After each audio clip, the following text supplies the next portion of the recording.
So, the people of Plymouth, last time they voted in Oliver Colville for the Conservatives, or as I like to abbreviate them, the Cons. And Oliver won the seat by 523 votes from the same Labour candidate who's standing again, Luke Pollard. Now, Oliver was one of the 20 Conservative MPs who were investigated by the police and the CPS for electoral malpractice, alleged electoral malpractice. And that on Wednesday the 10th of May, the CPS in the morning put a statement out to say that they were no longer going to continue with prosecuting 20 members of Parliament, 20 members of government, 20 members of their boss's organisation. So from a legal perspective, straight away, I believe there's a conflict of interest because the CPS is part of the government. Their web address is .gov, they're an arm of the government, their boss is a government minister, an MP.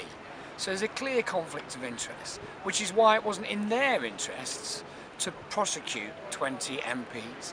And I believe it's one of the real reasons why we're having this snap election.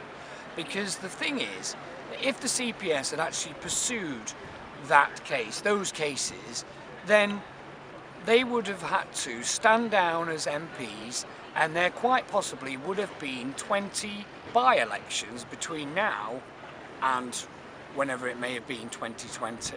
So the reality is they've put pressure on their own government arm to discontinue these prosecutions, even though they're strict liability offences, which means that the signing of those documents, of those electoral returns, just purely the signing, could be reckless, which meets the threshold for prosecution. So my question is, why isn't a member of the public prosecuting Oliver Colville? And why aren't other members of the public prosecuting their Conservative candidates who clearly broke the law and electoral regulations, which is why both Labour and Conservatives were both fined to the maximum of 70 grand, which is ludicrous really. They've broken the electoral registration rules, they've broken the electoral rules and the law, and nobody's being prosecuted. And this is what's happening, is because they're party controlled, they cover up. Whether it's Leveson or whether it's the inquiry into the paedophile and the abuse, or the BBC, everything is covered up. And that's because the party is controlled. And that's why they're referred to as controlled opposition.